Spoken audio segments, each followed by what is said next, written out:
Assalamualaikum warahmatullahi wabarakatuh. Shalom, Om Swastiastu, Namo Buddhaya, dan salam kebajikan untuk kita semua.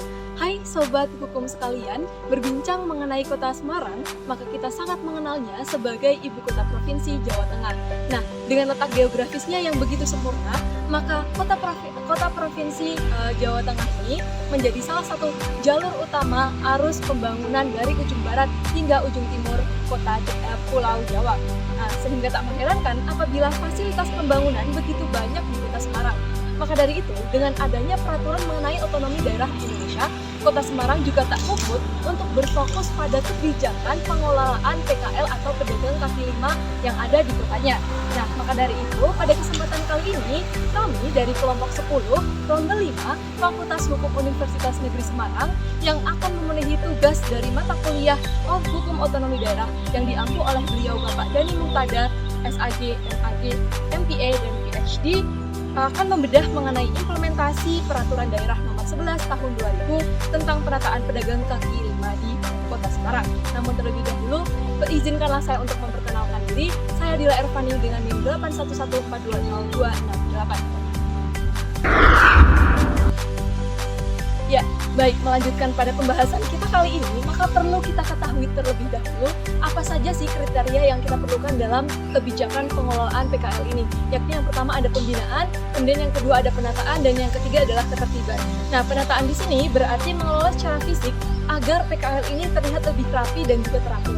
Sedangkan untuk pembinaan sendiri berarti bisa diasumsikan sebagai bisnis ataupun karakter dari pedagang ini harus kita bangun dan juga kita kembangkan agar mereka itu bisa menjadi lebih baik lagi, sehingga kita perlu memberikan bimbingan, penyuluhan termasuk informasi terkait peraturan dan juga tanggung jawab mereka dalam memelihara adanya ketertiban. Nah, maka dari itu dalam hal ini kita merumuskan adanya dua permasalahan, di mana yang pertama kita akan membahas mengenai bagaimana sih implementasi dari Peraturan Daerah Kota Semarang Nomor 11 Tahun 2000 tentang penataan pedagang kaki lima di Kota Semarang ini dengan studi kasus pedagang kaki lima di Kecamatan Semarang Selatan. Nah, kemudian yang kedua, kita akan mempelajari apa saja kendala-kendala yang dihadapi dalam implementasi peraturan daerah terkait. Nah, untuk itu ada beberapa tujuan yang ingin kita capai dalam pembahasan kali ini, yakni untuk mengetahui bagaimana implementasi dari kebijakan terkait di Kota Semarang, khususnya di Semarang Selatan. Kemudian yang kedua adalah untuk menganalisis apa saja kesulitan yang dihadapi dalam mengimplementasikan Peraturan Daerah Nomor 11 Tahun 2000 di Kota Semarang, khususnya di Kecamatan Semarang Selatan. Sebelum melanjutkan kepada pembahasan mengenai hasil observasi kita terkait implementasi peraturan daerah di Kota Semarang, maka kita perlu mengkaji terlebih dahulu terkait tiga hal, yakni kebijakan publik itu sendiri, implementasi kebijakan publik, dan juga PKL dalam tataran teoritis. Yang pertama adalah kebijakan publik. Kebijakan publik tergolong ke dalam dua konsentrasi. Konsentrasi yang pertama adalah pada tindakan pemerintah, di mana ciri-cirinya yang pertama, kebijakan publik menjadi suatu tujuan tertentu atau serangkaian prinsip atau tindakan yang dilakukan oleh pemerintah dalam periode tertentu dalam hubungannya dengan suatu subjek atau tanggapan terhadap suatu krisis yang dialami di suatu kota tertentu.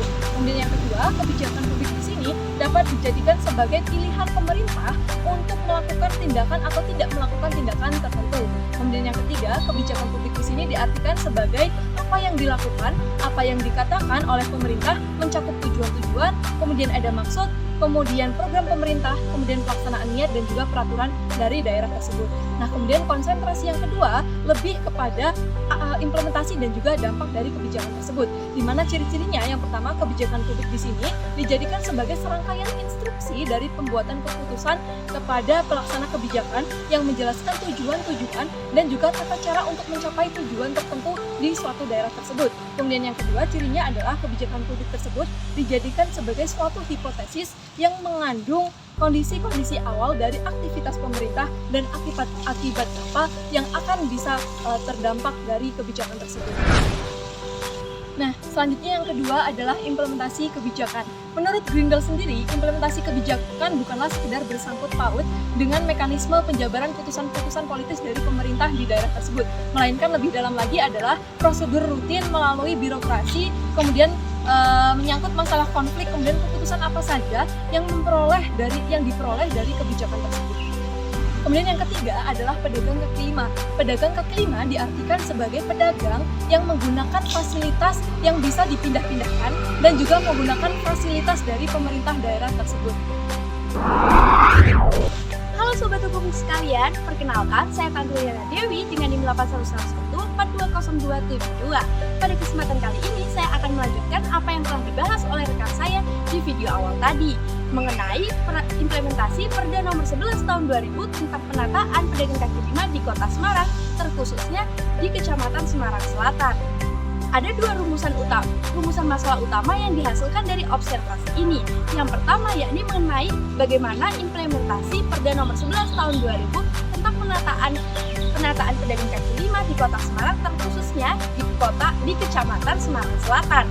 Untuk menjawab hal tersebut, dari hasil observasi kami dapat disimpulkan bahwa sejauh ini pemerintah sebagai perencana program telah berhasil melakukan sosialisasi terhadap pedagang kaki lima di Kecamatan Semarang Selatan, sehingga perda tersebut dapat berjalan hingga pembangunan mencapai tahap pembangunan fasilitas penunjang.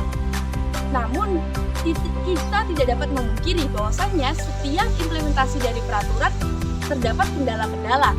Di antaranya kendala-kendala yang dialami oleh pemerintah Kota Semarang dalam pengimplementasian perda ini, yakni yang pertama, kurangnya kesadaran para PKL untuk mematuhi peraturan yang ada, sehingga masih banyaknya pelanggaran yang terjadi.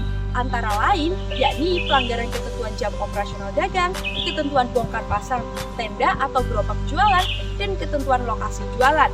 Lalu kendala yang kedua yakni keberadaan PKL menimbulkan munculnya masalah-masalah baik dari aspek sosial, ekonomi, hukum, hingga ketertiban lingkungan. Yang selanjutnya yakni kendala ketiga, yakni pengakuan eksistensi dari PKL sendiri mengakibatkan PKL semaunya sendiri dan jumlahnya semakin menjamur. Kendala yang terakhir yakni kendala keempat, yakni minimnya anggaran pemerintah Kota Semarang untuk mengelola pedagang kaki lima, sehingga pedagang kaki lima enggan untuk percaya terhadap pemerintah Kota Semarang dalam mengatur pedagang kaki lima itu sendiri. Selanjutnya yakni indikator keberhasilan implementasi Perda Kota Semarang tentang pengaturan dan pembinaan PKL dapat kita lihat dari uraian tersebut di atas. Adanya payung hukum yang kuat dan aturan main yang jelas setidaknya dapat menjadi pijakan untuk pengelolaan PKL, khususnya di Kecamatan Semarang Selatan. Tugas, kewenangan, pelanggaran, dan sanksi sudah jelas diatur di dalamnya, sehingga dapat mengontrol dengan baik aktivitas dan pertumbuhan pedagang kaki lima dengan tidak mengesampingkan kepentingan umum. Bergerak dari sektor informal, keberadaan PKL membantu pemerintah Kota Semarang dalam penyerapan tenaga kerja dan mengatasi jumlah pengangguran yang ada. Secara tidak langsung, industri rumah tangga atau UKM terdapat peningkatan produksi dan tenaga kerja di aktivitas PKL yang sebagian diantaranya menjual barang-barang hasil UKM. Selain itu, juga bertambahnya tenaga kerja menjadi tukang parkir dan lain-lain mengakibatkan pengangguran yang ada di Kota Semarang semakin berkurang. Saya Dimas Yusuf Nugraha dengan NIM 8111420269. Jadi kesimpulannya adalah dengan mengusung Perda Nomor 11 Tahun 2000 tentang pengaturan dan pembinaan pedagang kaki lima atau sering kita sebut PKL, dan Perda Nomor 10 Tahun 2000 tentang pengaturan pasar, substansi yang diatur dalam Perda Pengaturan Pasar adalah juga mengatur tentang tempat usaha, kemudian perjanjian, retribusi, hak, kewajiban, larangan, dan pembinaan. Dan Perda Nomor 10 Tahun 2000 menyebutkan pedagang wajib menempati kos atau kios dan los yang disediakan dan dilarang menempati lahan parkir untuk berjualan. Program tersebut berjalan lancar pada saat menata pasar hulu dan hingga sekarang pasar sudah jadi. Menurut Undang-Undang Republik Indonesia Nomor 1947 tentang ketentuan pokok kesejahteraan sosial. Kesejahteraan sosial dapat diartikan sebagai suatu tata kehidupan dan penghidupan sosial, kemudian material maupun spiritual yang diliputi oleh rasa keselamatan, kesusilaan, dan ketentraman lahir dan batin yang memungkinkan bagi setiap warga negara untuk mengadakan usaha pemenuhan kebutuhan jasmania, kemudian rohania dan sosial yang sebaik-baiknya bagi diri, keluarga, serta masyarakat dengan menjunjung tinggi hak-hak ataupun kewajiban manusia sesuai dengan Pancasila. Nah, uraian tersebut memperlihatkan adanya beberapa kendala yang mempengaruhi implementasi kebijakan. Implementasi kebijakan yang seperti apa? Seperti yang disampaikan oleh Marli S. di dalam model implementasi kebijakan sesuai dengan kondisi dan temuan data di lapangan. Perkenalkan, nama saya Musa Jidin, NIM 8111420270. Untuk rekomendasi, diharapkan dengan dilaksanakannya program ini, nantinya dapat meningkatkan pendapatan daerah di Kota Semarang dan dapat menciptakan tempat wisata baru di Kota Semarang dan dapat menarik minat wisatawan domestik maupun mancanegara untuk mengunjungi pasar tradisional di Kota Semarang. Sobat hukum sekalian, telah usailah pembahasan observasi kita mengenai implementasi Perda nomor 11 tahun 2000 di Kota Semarang, terkhususnya di Kecamatan Semarang Selatan. Nah, sekian pembahasan dari observasi kita kali ini. Kurang lebihnya mohon maaf. Wabillahi taufiq wal hidayah. Wassalamualaikum warahmatullahi wabarakatuh.